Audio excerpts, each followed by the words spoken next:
មករូបខ្លះទាំងអស់គ្នាជាទីស្រឡាញ់នាងខ្ញុំឈ្មោះសមនសៀវមីនាងខ្ញុំឈ្មោះសៀវផសវចនាខ្ញុំបាទឈ្មោះលីទៅរតនសម្បត្តិនាងខ្ញុំឈ្មោះរ៉ាហ្វៃលីនខ្ញុំបាទឈ្មោះអូសុកលួនាងខ្ញុំឈ្មោះសេសំឡេង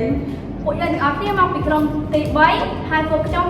បានលើកឡើងនៅប្រធានបទដែលតាក់ទងទៅនឹងអាជីវកម្មដែលតាក់ទងទៅនឹងការបោកគក់និងសម្ងួតតើអ្នកនរគ្នា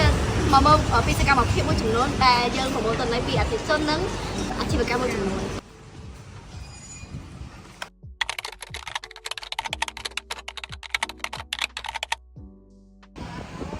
ជាសួរបងខ្ញុំចង់ដឹងថាតើខាងបងផ្ដល់សេវាកម្មបែបណាជួយអតិថិជនដែរបងខ្ញុំបោកគក់ឲ្យអតិថិជនពេលអតិថិជនមកអញ្ចឹងយើងត្រូវបោកឲ្យគាត់ដាក់បោកឲ្យគាត់ទៅគាត់ធ្វើលុយយើងត្រូវដាក់បោកឲ្យគាត់អញ្ចឹងហើយពេលគាត់ទៅវិញអញ្ចឹងយើងសម្ងួតឲ្យទៀតពេលមកវិញគាត់យកទៅបាទចាសម្ងួតឲ្យបាទចូលភាគច្រើនភ្ញៀវរបស់បងជាភ្ញៀវអ្នកធ្វើការសាសនាមួយជនបរទេសអ្នកធ្វើការធម្មតាអ្នកធ្វើការធម្មតាចាជាទូទៅបងភ្ញៀវរបស់បងនឹងជាភ្ញៀវបែបណាដែរបងភ្ញៀវធ្វើការឬមួយក៏គាត់ភ្ញៀវបរទេសឬមួយក៏សាសនាអីដែរឬមួយក៏មិនដែរនិយាយទៅភ្ញៀវមានអ្នកធ្វើការសាសនាអីដែរចាទូទៅតែភាគច្រើនភ្ញៀវបែបណាដែរភាគច្រើនភ្ញៀវធ្វើការច្រើនជាងក៏មិនចាភាគច្រើនភ្ញៀវបងជាភ្ញៀវដែលធ្វើការច្រើនជាងក៏មិនចាបងហើយខ្ញុំចង់សួរសំណួរបងមួយចុងក្រោយបានអត់ចាចំពោះសាប៊ូបង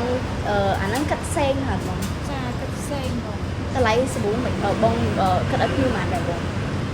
1000បងមកចាំ1000សម្រាប់មួយកញ្ចប់ប្រេតអីក៏មួយកញ្ចប់1000ដែរចាបងចាអរគុណច្រើនបង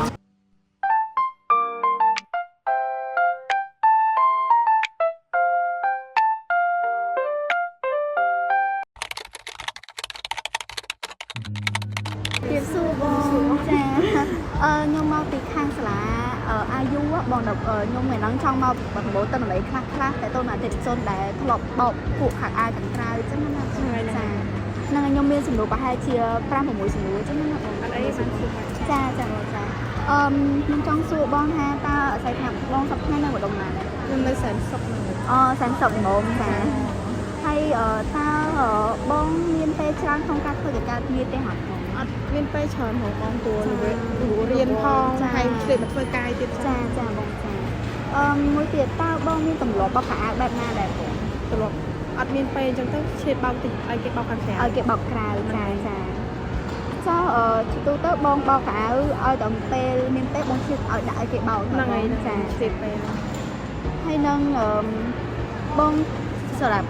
បំណងបងដែលបងធ្លាប់មានការបោកពីមុនមកបងធ្លាប់មានបទពិសោធន៍បោកអញ្ចឹងណាតើបងមានចង់និយាយថាបងមានគ្រប់ចំណុចខ្វះខាតតាដែលហាងផ្សេងដែលបងចង់បានអត់បងបែបមិនវិញហ្នឹងឧទាហរណ៍ថាហាងហ្នឹងមានតែត្រឹមបោកហើយនឹងគក់ធម្មតាតែដល់ពេលតម្រូវការបងចង់ថែមអ៊ុតមួយទៀតតែបងធ្វើមិនដែរខ្ញុំតែចង់បានអាអ៊ុតហ្នឹងព្រោះស្អើកៅយើងមានកៅរៀនកៅអីចឹងចង់អ៊ុតជិះភ្លីស្អាតបោកគក់បែបនៅកន្លែង wash and dry ចេះឬមួយក៏អ៊ំបោកគក់ដូចនៅយក្សាបានគាត់មានអ៊ុតដូចគាត់មានតែបោកគក់ហើយនឹងសម្ងួតទេប៉ុន្តែឥឡូវម៉ាស៊ីនគេទំនើបបោកគក់ហើយសម្ងួតនេះមានន័យថាកៅអៅដែលយើងយកចេញពីពេលយើងសម្ងួតហើយយកចេញមកបើនិយាយទៅវា70%ហើយសឹងថាមិនបាច់អ៊ុតទេយើងអាលាស់ហើយយើងស្លៀកពាក់បានហើយអត់រួញទេត្រូវអត់សូវរួញទេតែជាទូទៅអ៊ំចូលចិត្តបោកឲ្យអ៊ុតត្រូវអ៊ំបោកឲ្យអ៊ុតចាដោយសារអ៊ំជាអ្នកធ្វើការចឹងចាត្រូវតែស្អាតចាហើយអ៊ំគិតថាតម្លៃប៉ុណ្ណាដែរសម្រាប់អ៊ំបោកខោអាវទៅយកបានណាអ៊ំមកឥឡូវបើសិនជាដូចយក្សាបោកអ៊ុតមកហើយនឹងដូចជាគាត់ឆាចយើងដូចមកកាផ្លេដូចជាប្រហែលជាខ្ទង់4000ចាអ៊ំចាសម្រាប់មកកាផ្លេ ចាអ៊ំចា អូនគាត់ថាតម្លៃប៉ុណ្ណឹងសមរម្យអត់អូន គិតថាប៉ុណ្ណឹងយើងគិតថាសមរម្យដោយសារអីគាត់ត្រូវប្រើបុគ្គលិក ចាអូន រយៈសារវាខុសពីអានេះមានន័យថាប្រើម៉ាស៊ីនទាំងអ ចា ស់ ចាអូន រយៈសារគាត់ត្រូវប្រើមនុស្ស ចាត្រូវប្រើមនុស្សចា មនុស្សច្រើន ចាអរគុណច្រើនអ៊ំចា អរគុណ